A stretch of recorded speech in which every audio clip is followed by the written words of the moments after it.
भी आदमी विधायक हो तो वो भी सरकार में शामिल हो जाता है, एक एमपी वाली पार्टी भी। लेकिन उन्होंने कहा कि ग्रामीण गरीबों के लिए कोई कानून बना दो, निश्चित वेतन पर निश्चित समय में काम मिल जाए। और ये 100 दिन का एक कार्यक्रम आया था, कानून बना था। कोई भी मजदूर एप्लीकेशन दे दे, 14 दिन के अंदर अंदर काम देना होता था। इसको स्कीम में बदल दिया। अब मनमर्जी से बजट करेंगे, राज्य सरकारों पर डाल दिया। तमाम जो आमदनी के साधन है वो केंद्र सरकार ने ले लिए। राज्यों के पास आमदनी नहीं है, वो कह देंगे हमारे पास पैसा नहीं है। पहले भी आप देखोगे, पहले भी किसी गांव में तो कभी लगा ही नहीं। कभी किसी गांव में 10 दिन लग गया, 5 दिन लग गया, उसमें आपकी दिहाड़ी मारी गई। और मजदूरों के राशन कार्ड काट दिए कि आपके 100 गज का प्लाट है शहर में, आपके 200 गज का गांव में प्लाट है, आपको आपका राशन कार्ड नहीं चलेगा। पेंशन काट दी। और ये सबसे बड़ा हमला जो किया पिछली सरकार ने और वर्तमान जो सरकार है कि लड़ाई लड़कर के, संघर्ष करके ये भवन निर्माण कामगार कल्याण बोर्ड बनवाया था। 1996 में देवगौड़ा की सरकार में बना था ये, जब वामपंथियों की ताकत होती थी, लाल झंडे वालों की। उसको भी इन्होंने रफा दफा कर दिया। लड़ाई लड़के ये कानून लागू किया था और यूनियनों की निशानी पर यह बताया गया था कि ये भवन निर्माण का मजदूर है। उस समय कोई गड़बड़ नहीं हुई, लेकिन जब बेनिफिट मिलने लगे, रजिस्ट्रेशन की बात आई, दुनिया भर के लोग आ गए इसमें। और दुनिया भर के लोग आगे अफसरशाही पर डाल दिया कि वो बताएगी कि 90 दिन काम किया कि नहीं किया। वो पैसे लेकर के झूठे जो ने रजिस्ट्रेशन करवा दी और झूठ बोल के जो ने अनाप शनाप के दुकान में बैठा वो भी रजिस्टर्ड करवा दिया। कोई और काम करता है, ड्राइविंग करता है, वो भी रजिस्टर्ड करवा दिया। लेकिन जो वास्तव में भवन निर्माण के मजदूर महिला थे, उनके बेनिफिट रोक लिए, उनकी रजिस्ट्रेशन कैंसिल कर दिया। अब किसी को न्याय नहीं दे रही है। ये है इसकी हालत।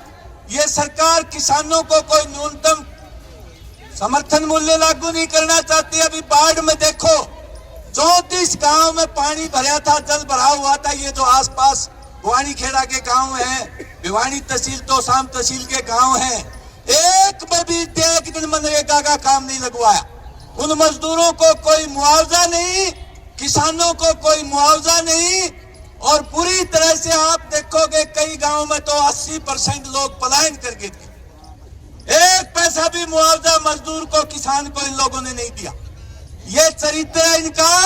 ये किसान और मजदूर के कानून खत्म करके बिजली का निजीकरण करना चाहते हैं, प्राइवेट करना चाहते हैं, पूंजीपतियों के हाथों में बिजली को बेचना चाहते हैं। और मनरेगा खत्म कर दिया।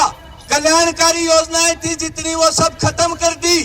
बड़े पूंजीपतियों की थैली भरने का काम ये कर रहे हैं, क्योंकि वो चुनाव में इनको पैसे देते हैं। अभी बिहार में देखा होगा ने, 10-10 हजार रुपए देकर के क्या 10 हजार से काम चल जाएगा? पूरी जिंदगी चल जाएगा। 10 हजार रुपए महिलाओं के खाते में डाल के वोट ले लिए। 5 साल तक राज करेंगे। अब यहाँ के जो मजदूर गए थे बसों में, ट्रेन में बुकिंग करवा के उनके पैसे दिए, कुछ जेब में डाला, वोट डाले, आकर के पता लगा, मालिक बोले तुम्हारे 8 घंटे से 12 घंटे हो गए। अरे कहता हमने इसलिए वोट दिए थे फूल के। कहता उस मुसल को तेल लगा के आए, वो तुम्हारे सिर पर पड़ेगा।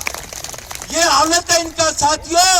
आने वाले टाइम में मजदूर किसान की एकता नहीं बनी तो पूरे देश को गिरवी रखेगा ये मोदी।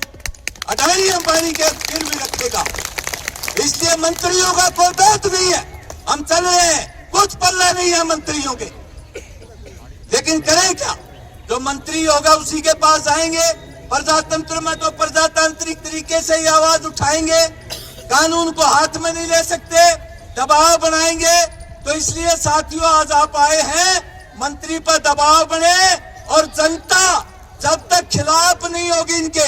अभी देखो ना, महाराष्ट्र में नगर परिषद के चुनाव हुए थे, कॉर्पोरेशन के, सारा फूल खिला दिया।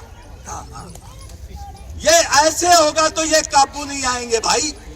ये पूंजीपतियों के आदमी हैं उनसे पैसा लेके लोभ लालच दे करके वोट को खरीद करके वोट को काट करके सारे हथकंडे ये अपना रहे हैं। एकजुट होना होगा मजदूर किसान को और इनको शिकस्त देनी पड़ेगी, उनको कुर्सी से बाहर करना पड़ेगा और वो अभी वोट के अलावा बाहर नहीं कर सकते। आज मजदूरों का प्रतिनिधि विधानसभा में होता तो विधानसभा को चलने नहीं देता कि तुम डाका डाल रहे हो मजदूरों की कमाई पर, मजदूरों को तो हिस्सा मिलता है उस पर डाका डाला जा रहा है। विधानसभा को नहीं चलने देंगे जब तक इस पर फैसला नहीं होगा। इसलिए साथियों, आने वाले टाइम में मजदूर वर्ग की ताकत बनाओ, लेकिन जब टाइम आता है तो हमारे को जाति पाति में बांट दिया जाता है, धर्म में बांट दिया जाता है।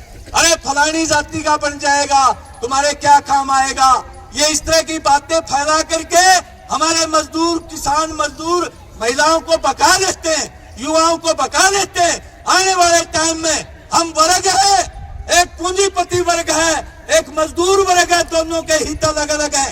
पूंजीपति वर्ग को सत्ता से तभी बेदखल किया जा सकता है जब मजदूर और किसान इकट्ठे होकर अपने अधिकारों को जानेंगे, समझेंगे, सवाल करेंगे।